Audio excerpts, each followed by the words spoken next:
Are you looking for more out of your life? Do you need ideas on how to start new businesses and how to move forward in your own personal life? Well, guess what? You have come to the right radio show. At You Can Overcome Anything podcast show, you will learn and hear from many people from all walks of life who are sharing their challenges, their stories, the habits, and the mind shifts they had to overcome to become who they are today. On top, you will get a chance to connect and see how you can overcome anything by networking and learning about your next move through this radio show. I present to you our great speakers at You Can Overcome Anything podcast show with your host, Cesar Espino.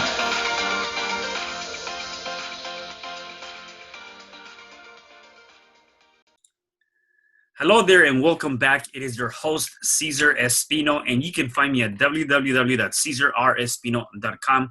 Welcome to another episode of You Can Overcome Anything podcast show.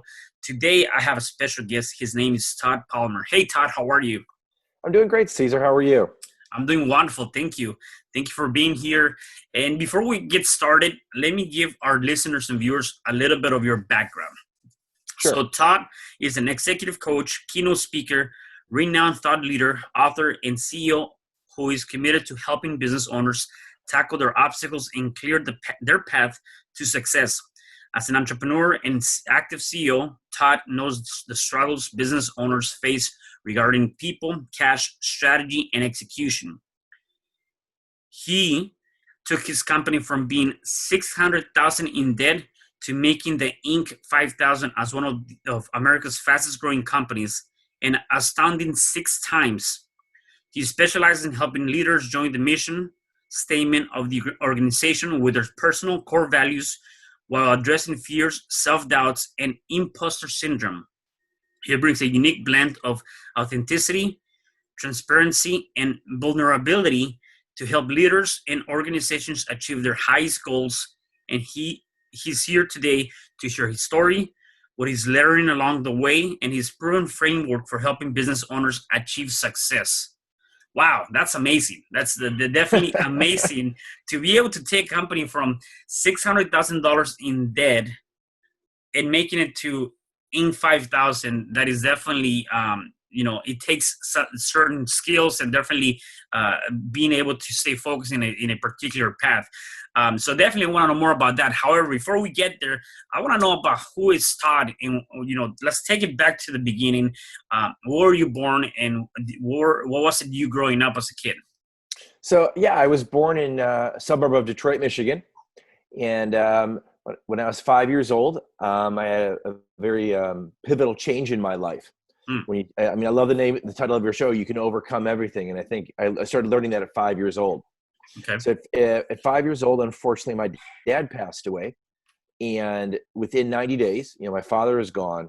My mom returns to work because she'd been a stay-at-home mom. My older brother, who's 12 years older, got an athletic scholarship out of state. So he was leaving to go to college. And my older sister was in the process of getting married. And she and her husband are moving to Arizona for his education. So literally in the mind of a 5-year-old, in 90 days, my entire world changed. All my core caregivers were gone. All the people that I depended on were gone. And what that taught me, and then I took this into entrepreneurship, was that the only person I can rely upon is myself.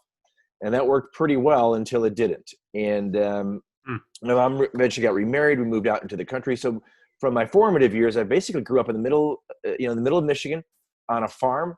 I went to a very small school. I had 42 kids in my graduating class from high school.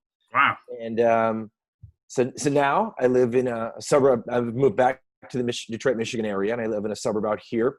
And I'm really excited to share the message and how we can help improve lives and how people can, love the title of the show. So happy to be here.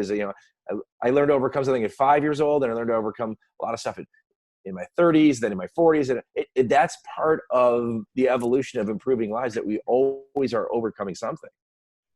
Yeah, and when you think about it from that perspective, like I think even with you at 5 years old being one of your first pivotal moments in life to overcome that, losing a parent and, just having a whole life change, in your immediate family, that could be very daunting, and it can definitely take somebody into a different aspect in their lives. And um, being able to look at those things and say, you know what, I can and I will overcome this is not an easy thing to do, right? It definitely is not an easy thing to do by no means. And so I can only imagine going through something like that, growing up as a kid. Like, what does that do to you? So I'm just curious to know, like, at 5 years old, your dad passed away. What was, growing up, from that point forward, like, how was that for you in your day-to-day living? Like, how did that change you from who you were before to what you were now becoming? Well, that's a great question. And, I think a lot of times when a child loses a parent, that alters a lot of different things. So I was honestly, truly, truly lucky. My mom was one of those amazing people who could be a full-time parent and a full-time employee. She worked for a big automotive company in Michigan. And I was really fortunate that she was very invested in my growth. She was very invested in my interests, whether it was sports or music or girls or whatever I was interested in. She was very much a great sounding board for me. I realized that I needed a surrogate father, so to speak. And my older brother, Greg, really stepped into that role. So when my dad passed away, he was 17 and I was 5. So that 12-year gap really put him into that father figure role. But it goes beyond that. I was so lucky. I had teachers in school. I had coaches. I had, when I went to university, I had a department head, and I was on scholarship, academic scholarship, who got very invested in me and gave a lot of his time to me. When I got into entrepreneurship, I'm part of groups like EO, the Entrepreneurs Organization, where we do peer-to-peer learning. So I really have, been very, very fortunate. A quick story about how I really have a greater appreciation at my age now than maybe I did then is about 2 years ago, I volunteered myself and my girlfriend and my son, who's 20, just turned 29 yesterday. Nice. And his fiance, the 4 of us went out to California. And we volunteered in a maximum security prison system to teach entrepreneurship to some of the people who were incarcerated. And it was fascinating to hear when they heard that story about my life. It took them back to, a lot of them grew up in single household family environments. A lot of them didn't realize, and they were reflecting upon, wow, had I just connected with this relative or this person in my community, maybe my life would have gone a different path.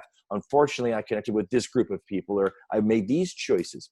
And it was fascinating to see how when they took my story, applied it to their lives, and then they said, thank you so much for being so honest with me.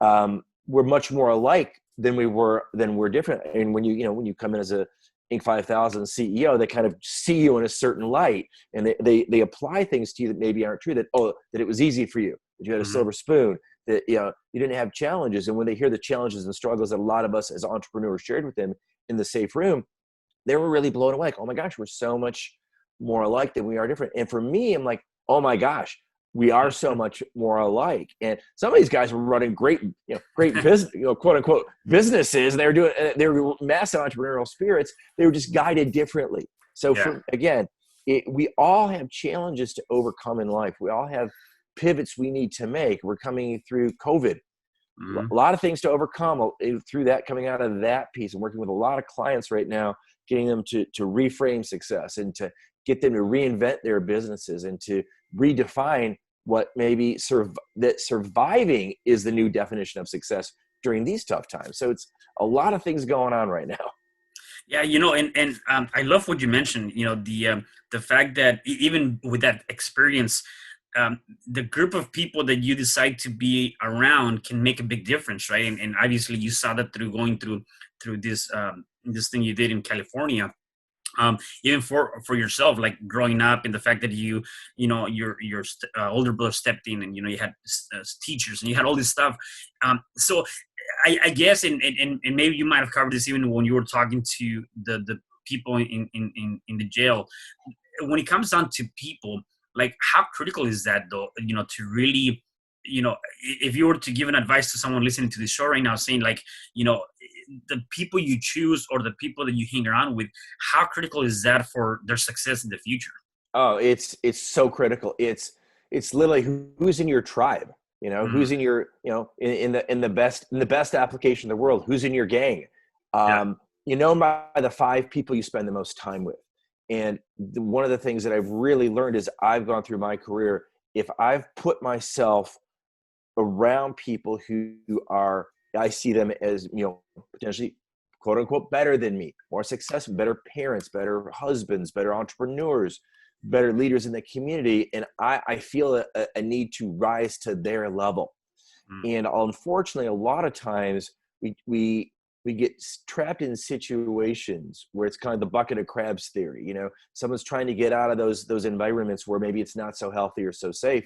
And then the community, instead of elevating and lifting that person out of the bucket, they link together and bring him back into the bucket. And it's important, I think, for people to pay attention to that, because it happens even with entrepreneurs is, that sometimes when the world sees you as successful, they don't always recognize that there are sometimes people who are going to treat you differently because of that, or treat you negatively because of that. And you think that doesn't make any sense.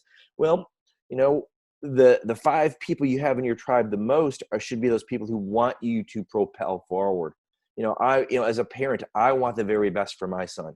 I want him to have the very best life he can create for himself as possible. If he ends up being, in the eyes of society, more successful than his father, good for him.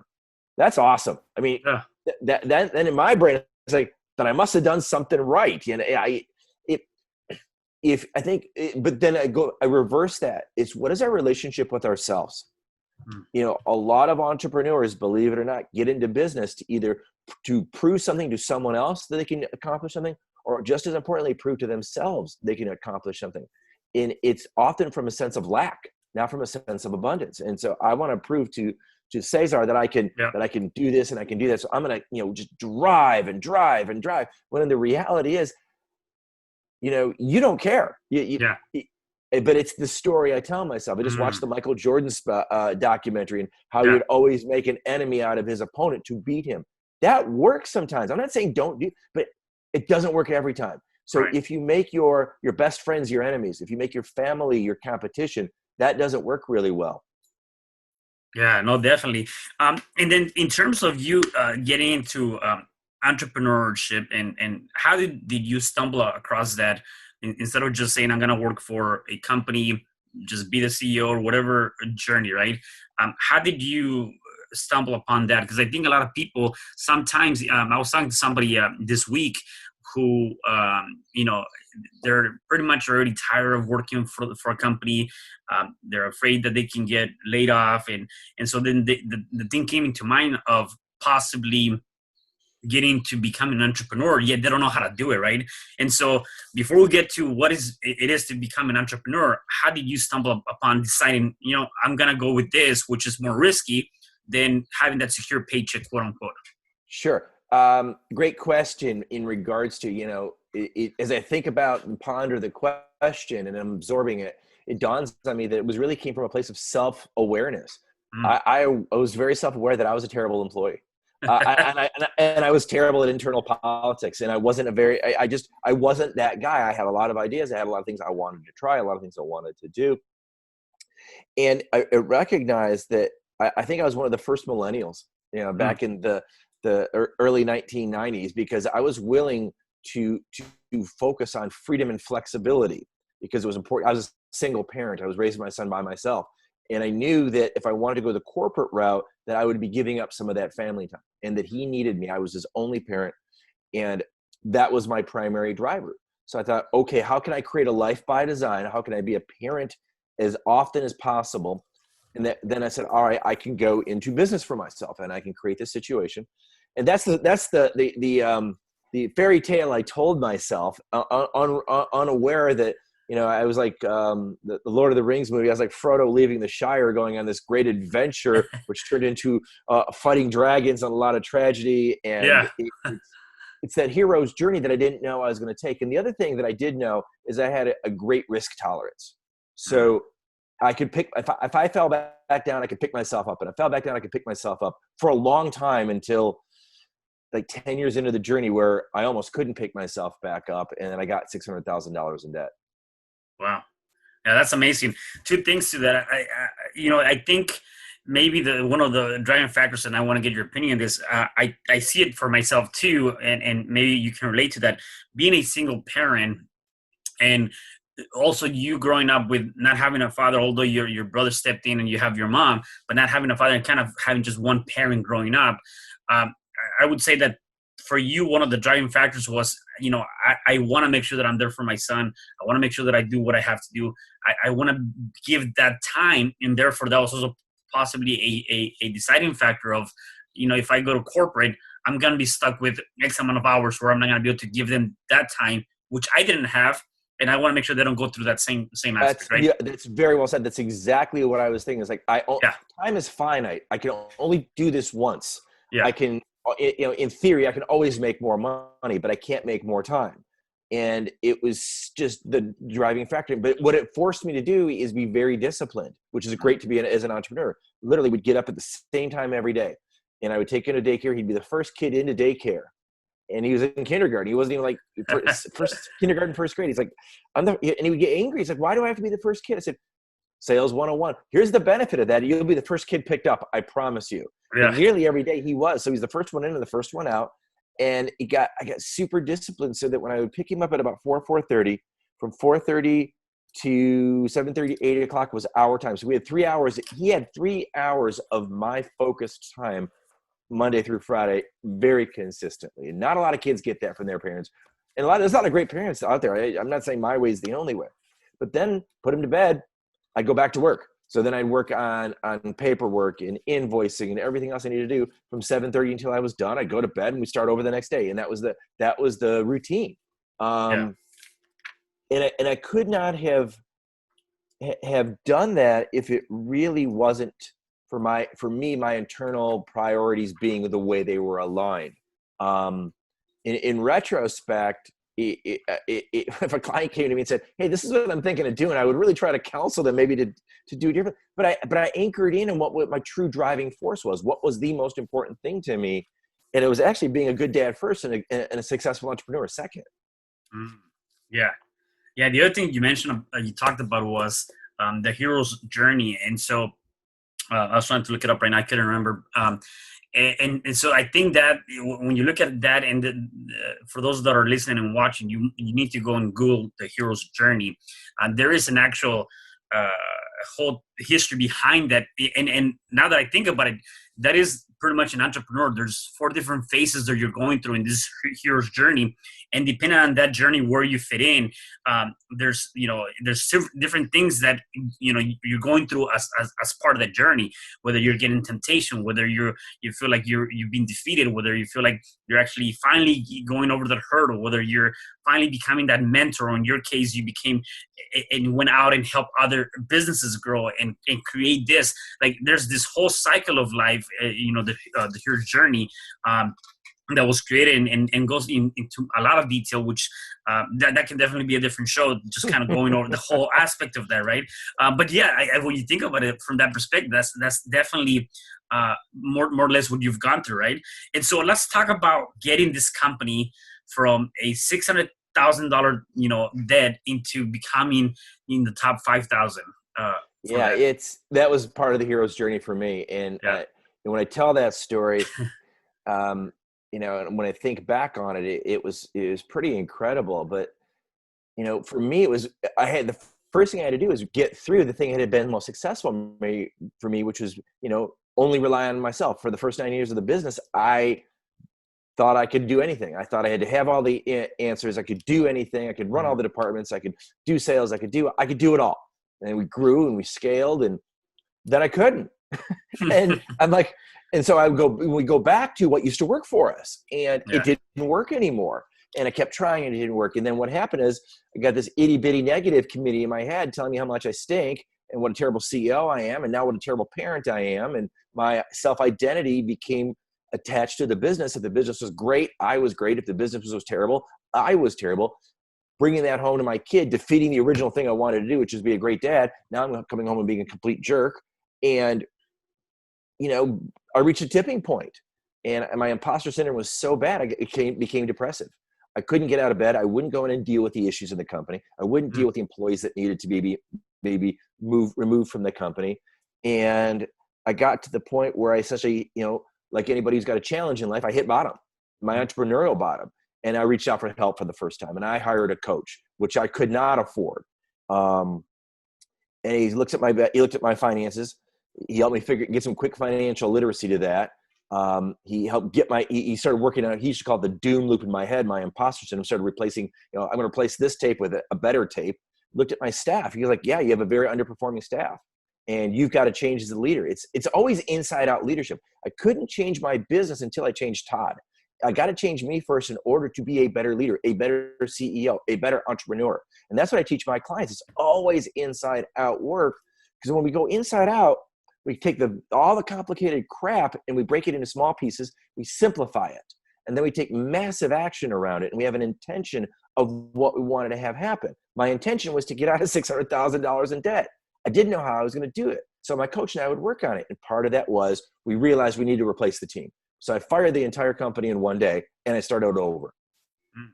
And then we focused on that intention of getting out of debt, focused the intention of changing my thinking, created strategies around both of those intentions. And from there, we made the Inc. 5000 6 times as a byproduct, but not as a goal. It was the success of the company was a byproduct of doing the right things the right way on the intention of getting out of debt.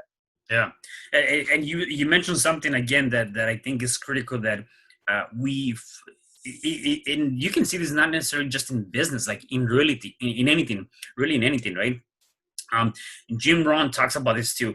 For things to change, you have to change, right? And so we always focus on about it, right? And you just said it, like you have to change the inner you to have the outer aspect of that. And a lot of times we focus on the economy, we focus on we blame everybody, we blame the government, we blame whatever, right? Everything that's going outside, and the last thing we look at is ourselves, like what do we have to do, or is there anything that we need to do? And that, again, that could be in a relationship, it could be as a personal growth, it could be in business, like really in anything. And you're right, I think it comes down to change yourself, like look at what can you do, what are the things that you can change your mind, how can you look at things from a different perspective, a different lens, to make those changes, right?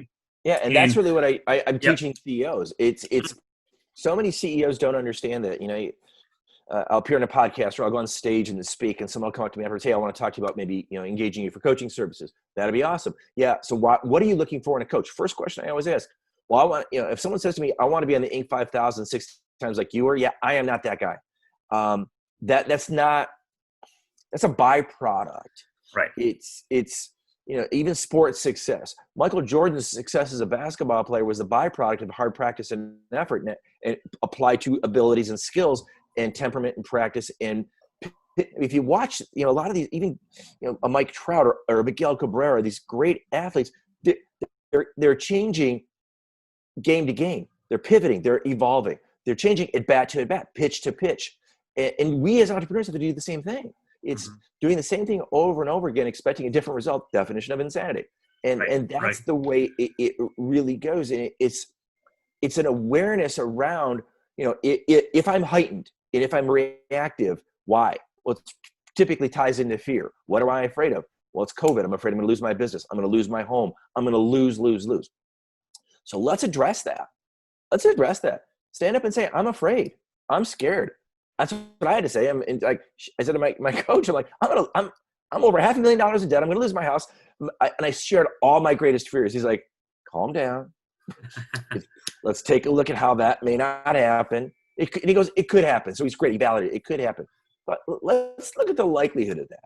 And even if there's someone listening today and their business is in tough shape because of COVID, which is no fault of their own. My changes were internal changes. I made the mistakes. I made the choices. I made some missteps in 2006 to fix my business. You know what I'm doing in 2020? I'm reinventing my coaching business, because I was supposed to be on 6 different stages around the globe speaking to entrepreneurs. Well, I can't do that right now. Yeah. Doesn't mean I don't want to improve lives. Doesn't mean I don't want to help people. So how else can I do that? Well, I should go on Cesar's podcast. That's a good way to chat with folks. I can go out and do webinars. I can go out and be of service. I've done so much volunteer work in the last 60 days to get the message out. to be of help to others. So the question becomes is how do we pivot in the moment to see the opportunity within the tragedy, because it is there for a lot of people. Yeah, yeah, no, right. And some things that come to mind is I tell people, do not allow the fear to take away the opportunity, because when Right. people fear so many different things, then the opportunity, pretty much leaves us, right?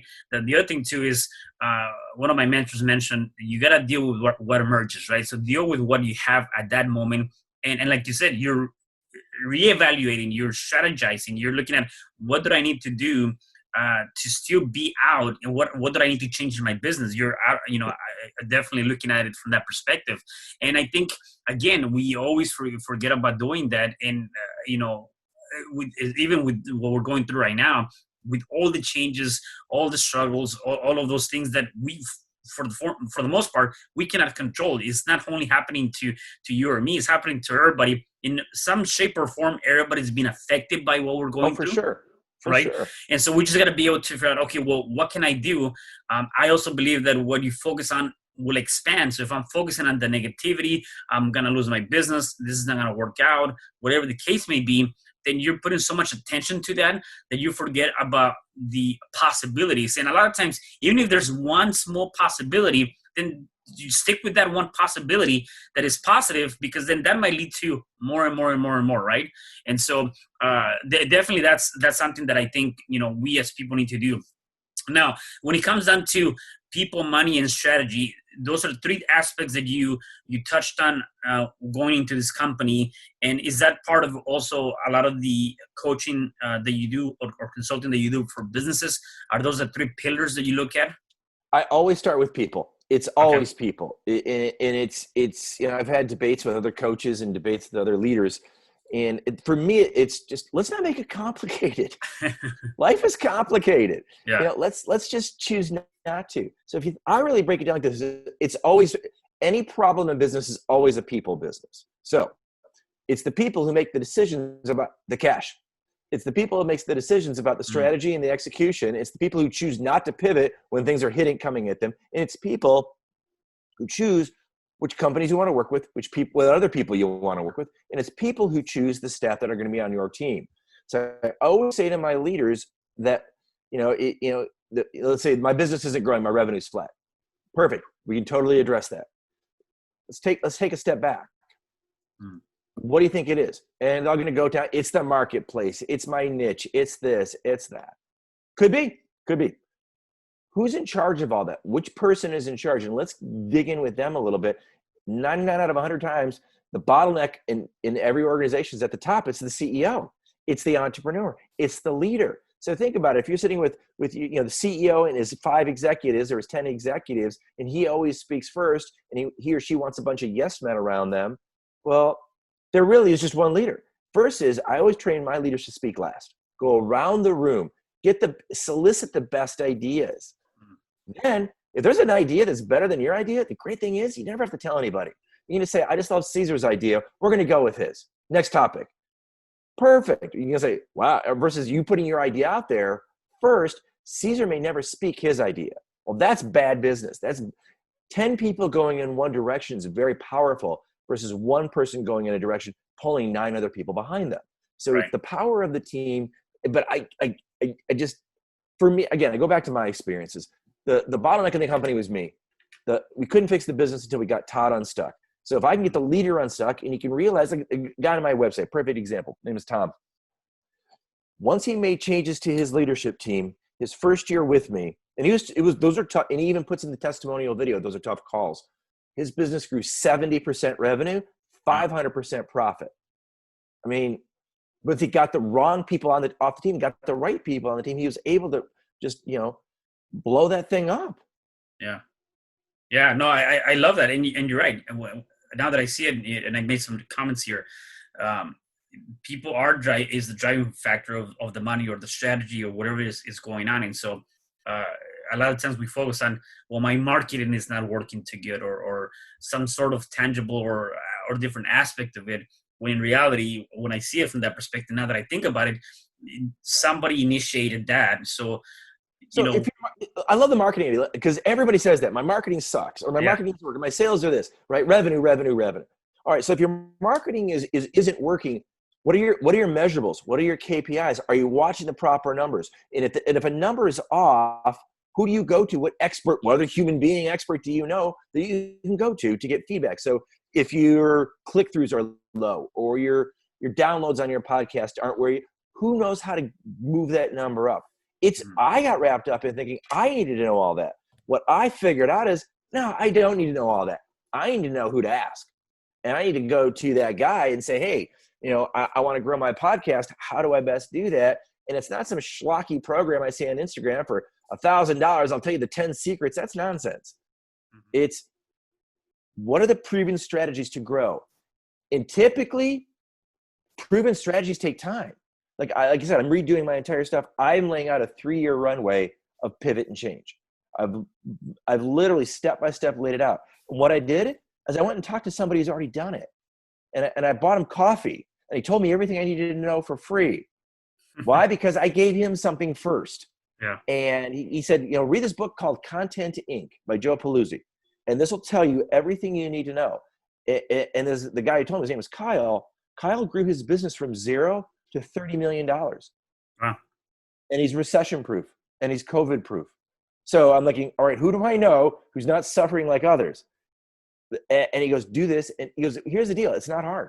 It's boring. And there's no bright and shiny pieces to it. It's not super sexy. And you're not going to wake up every day, super excited. It's rigid, disciplined steps and processes done the right way to the right audience repeatedly. And that's how he has 100 million visitors to his website every year and 600 million hits. Wow. So I went to somebody who knows more than I do to get information. And he was more than generous enough to just share with me how he did it. And he goes, I'm not going to do it for you, but if you don't want to do it, you need to hire these kind of people. These are the questions you ask them. So you don't go with the pretenders and the posers. You go with the people who have actually done it. Yeah.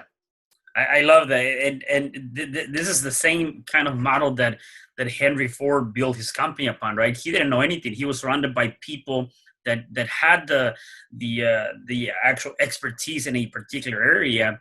He just knew how to connect and build those relationships. And it was really up to them on how they created that. And that's how he became. And he listened.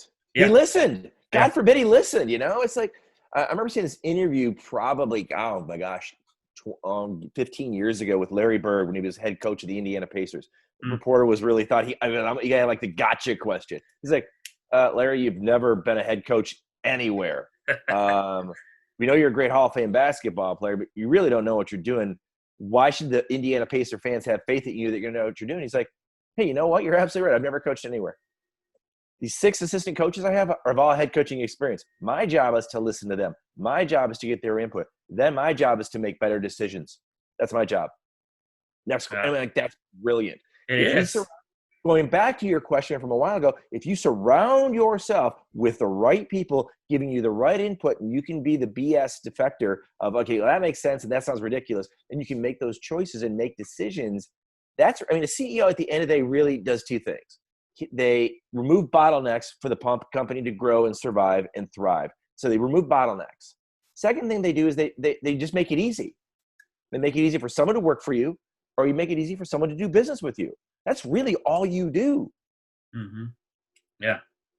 I definitely, I really, really like that. And, again, going back to just understanding and knowing that, I think is critical. And part of what you just mentioned too is like when you were getting this advice, he said, it's not difficult, it's boring. The human condition is that we tend to not do those things that look boring. We tend to, because it looks boring, it's like, I gotta do this again. Like, it's as simple as, when you think about it from, you want to be healthy, right? And you know that you shouldn't be eating fries, or you shouldn't be doing, hamburgers, or whatever the case may be. And you know that that's very simple to do, but it's lazy. It's like, nah, it's there, and you're drawn to doing that, and you forget to keep up with your diet or whatever the case may be. And so anything we do, right, it's like we tend to not deal with the things that seem very simple, very easy. It seems like we to an extent want things that are complicated. We like it hard. I forget where I was reading this. and maybe it was part of so I'm also an NLP practitioner, so it's probably part of that, where you have this drama cycle. Like, people want to be part of that drama cycle. They want to be Oh, either, absolutely. The right? hero, the villain, the whole triangle. Yeah, Yeah. exactly. Right. And so you want to be part of that. It's like, you shouldn't be there, but no, today I want to be the victim, or tomorrow I want to be the perpetrator, or tomorrow I want to be, the rescuer. Like, you want to be part of that, because that's like the human condition. When you step out of that, then that's when you really look at it from a different perspective. Right. And I think people just keep going and going and going with that cycle, which is crazy. Well, and I think I think part of the reason why they do that cycle is the way the brain fires. What chemicals do we receive? Do we get a spike of dopamine when we rescue somebody? Yeah. Or do we get a spike of dopamine when we are rescued by somebody, when we're the victim? Entrepreneurs are always accused of, and it's often very true, of chasing the bright and shiny things. Yeah. Because they feed us. And a lot of entrepreneurs are really good at early stage in growing companies up. Entrepreneurs have a very difficult time pivoting to being CEOs. Now, we can put the title on our business card or on our website or whatever we want, but running a publicly held company is a different discipline than starting a company. And it's important to recognize that there's all these inflection points as companies grow where they reach that ceiling of complexity. That's usually when I get brought in, is when they reach the ceiling of complexity. Like me, like my business got to a certain level, and I couldn't get beyond that until I hired a coach, and we break through that level and break through to that level. That's why they bring in the outside observers, because we're not emotionally attached to it. So many family-owned businesses have the wrong family members working in them. I got cousin Bob or my sister Sue is working here, and all they're doing is creating drama, and they're not adding any value. It literally had one client, two brothers. I'm like, the deal is, brother one, who I interacted with the most, was a rock star. He was doing a lot of the right things in a lot of the right ways. And his other brother, the jealous brother, was a saboteur, coming in and destroying everything. I said, what does he make? He makes $250,000 a year. Can you afford to pay him to stay home and not come in? Because all he's doing is destroying what the rest of the family is building. And ultimately, that's what they had to do. So going back to it, it always comes down to people. Yeah, no, I definitely love that. If you were to go back and look at what were some of the lessons you've learned throughout your journey up to this point, what were some of those lessons? So one of the first lessons, going back to the people statement, was I used to always hire people in my recruiting business with a recruiting background. The 6-time Inc. 5000 company is a company named Diversified Industrial Staffing, recruiting and temporary help company at that point.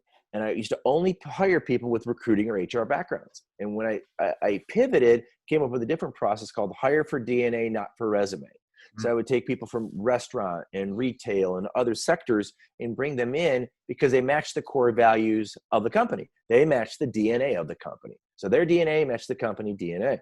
Then we would teach them to be great recruiters. And that worked a whole heck of a lot better than bringing in bad habits from other companies. That was one of the first things. I think the other big takeaway I got during the turnaround was focus on the margin, not the revenue. If you do 20 million in revenue at 10% margins, that's not really good. If you can do 10 million in revenue at 40% margins, that's a whole lot better. The reality is less than 5% of all companies in America ever reach $1 million or more in revenue. And I counsel my clients on this constantly. If you're a rock star company, if you're doing 800,000 in revenue, but your margins are 50%, you've got a pretty good life. Mm-hmm. Mm-hmm. Yeah, but they're the internal, itty bitty negative. It is the revenue, the top line. Yeah. They think of well, if I just do, guy said to me, if I do 2 million in revenue, I'll make $1 million. And I said, there's a ceiling complexity you reach, and there's a scalability tipping point. I said, that's what you think on the outside. Let's dig into that. Let's dig into the numbers. As people make decisions based upon data-driven points, he's like, in order to, that jump point is going to require a lot more human capital, a lot more investment. So actually, for about a 3-year run rate, my margins are going to go down. Mm-hmm. Yeah, they are. Mm-hmm. Well, I don't want to do that. So no, I don't blame you. Why would you want to do that? Just for the extra hassle, or just to tell your friends at the country club you've got a $10 million company or whatever the number he was chasing was. Yeah, that's awesome. So, Todd, before I let you go, I would love to continue this, but I also appreciate your time. So I know you have things going on. But before we get going, I want to know, how can people connect with you if they wanted to connect with you? And what are some of the things that you offer for people or businesses? Sure. Well, I appreciate the question. If anybody, a couple things. One thing I'm happy to offer anybody who's heard me on the show today, reach out to me and say, I just want to have a conversation with you. I'm happy to give you 30 minutes of my time. I just did a podcast a couple weeks ago. I talked to a woman this morning she was, God, where was she? She's like in somewhere in South Africa. She had a very thick accent and she just wanted to start her first company. And so within 30 minutes, we figured out that if she just goes onto Upworks and freelancer.com, she had a legal background and she can reverse engineer. She can have her own business by the end of the week. And she was ecstatic. So sometimes people just call me for things like that. So I love that. So feel free to reach out. Most of my coaching that I do on a compensated basis is with entrepreneurs and CEOs who want to work inside out, who realize they've reached the ceiling of complexity and they want to grow and scale their companies while also creating a life by design. And that require, the model is really simple. I do 4 calls a month for 30 minutes. And then I do a 4-hour deep dive quarterly session with either the leader or the leader and his leadership team. And we lay out, it's really simple. We do inside out work. We figure out where you want to go, why you want to get there, what are your core values, what do you stand for? And then I hold their butts massively accountable because entrepreneurs are terrible at holding themselves accountable. So going back to your diet thing, it's like, well, I want to lose 15 pounds and add 5% muscle mass. Okay, great. Just shoot me a copy of your diet every day. What? Well, that's what you said you wanted. I mean, that's the great thing about it. It's like, this is his goal. Oh, really? Oh, well, I'm not sure I'm going to do that. Well, then don't put it as a goal. Either stand up and fight for what you want and live the life you want to live. I mean, I've got people whose marriages are failing. Client comes to me, I think I might get a divorce. Okay, well, that's always an option.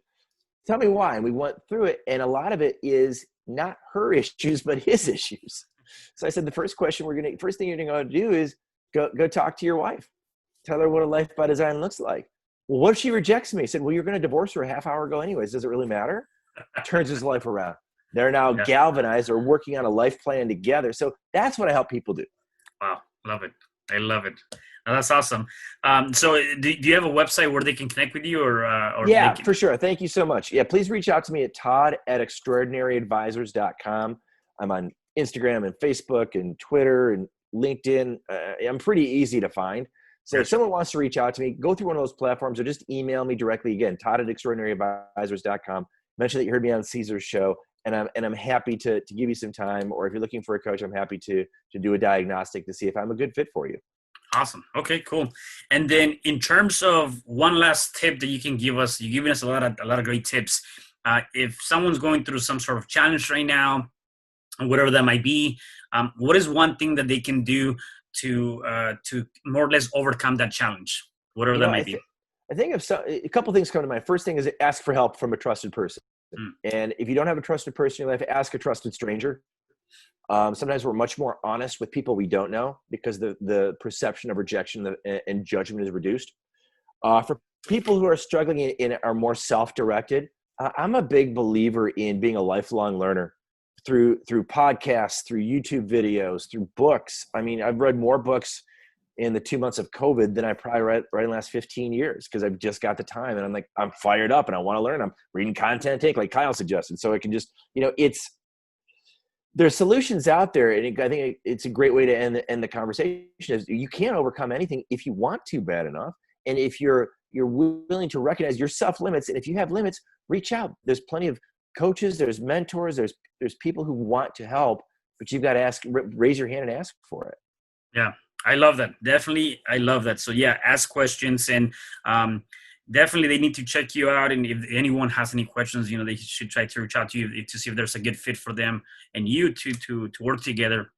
So Todd, once again, thank you so much for being on the show. I really appreciate our conversation today. So thank you. Cesar, thank you for having me. It was fun to be here.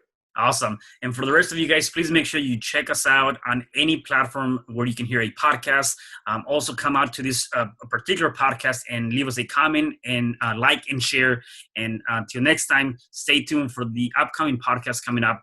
Have a good day. Hi, I'm Cesar Espino, real estate investor, business coach, and consultant, and author of the book, You Can Overcome Anything Even When the World Says No. My number is 424-501-6046. In my book, I talk about making the necessary changes to shift your mind for prosperity and certainty. Pick up your copy at Amazon. I also love helping families with their real estate and can purchase your house fast and all cash. Follow me on Instagram, Facebook, and LinkedIn. My number is 424-501-6046. Thank you for having me today. I am so glad you tuned in to this podcast. You can find me at Spreaker.com, where you can like and subscribe. And to learn more about myself and my services, you can find me at www.cesarrespino.com, or you can also find me at Facebook under Cesar R. Espino. Once again, thanks for joining me. I am looking forward to having you at the next episode, and know that you truly can overcome anything.